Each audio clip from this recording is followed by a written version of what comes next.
So this is like the practical question. Okay. So what happens when people have too much pride? Like, what does their life turn into?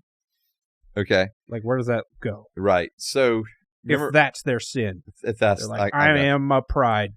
Okay. That's just Not the... I understand. All right. In James 4, we read it earlier. It talked about how the fact that God resists those who are prideful. Mhm. So what happens to people when they got too much pride? You got one side. So God's resisting them. Okay. And then in Romans chapter 1, there's just this fascinating passage of God delivering people because of their sins. He keeps delivering them over to themselves. So in other words, he's going to deliver them over to their lust, to their deceitful passions or disgraceful passions. In verse 28 of Romans 1, it says, God delivered them over to a corrupt mind. Okay? And so when God delivers us over to ourselves, that's like almost like that is judgment on us in a lot of ways. Because we're not good at being us? Yeah. Okay. Because when we're just left to our own devices, when God's, I give you over to you what you really want, right? Then I think that's, because this is what he says. He gives them over he delivers them over to a corrupt mind so that they do what is not right.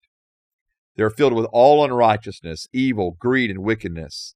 They are full of envy, murder, quarrels, deceit, and malice. They are gossipers, slanderers, God-haters, arrogant, proud, boastful, inventors of evil, disobedient to parents, senseless, untrustworthy, unloving, and unmerciful. Although they know God's just sentence, that those who practice such things deserve to die, they not only do them, but even applaud others who practice them. And I think that's the point. Like, if I live in a constant state of being arrogant, prideful, boastful, no repentance, no acknowledgement that I need to, change. And don't get me wrong. Like, I think there's elements of all of us, like where there may be like these parts of us that are that does have some pride there. Mm-hmm. Okay. And maybe we're aware of it consciously. Maybe we're not aware of it consciously. Maybe we're battling through it. Maybe we just don't know it really exists, and someone has to kind of hit us over the head with a 2x4 to kind of bring us to our senses a little bit.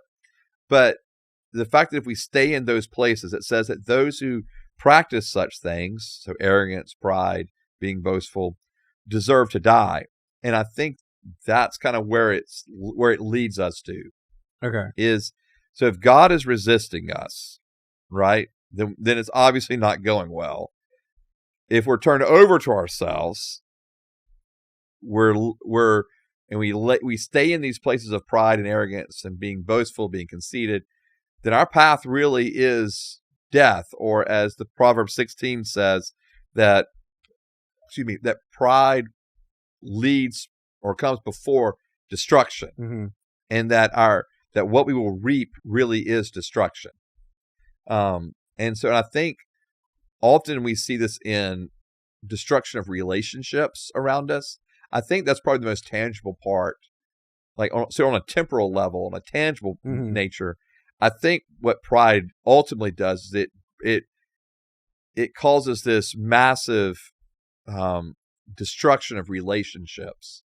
Because, like, man, if we're prideful and arrogant all the time, and it's all about us, people really just don't want to be around us. At some point, they just get tired of that. Right. I mean, no one wants to hear someone just constantly talk about themselves and how great they are and what all the great things they have or all the great things they've done. I mean, you eventually will lose relationships. And then obviously the ultimate destruction is actually the destruction of our own souls. And there's nothing more destructive than that.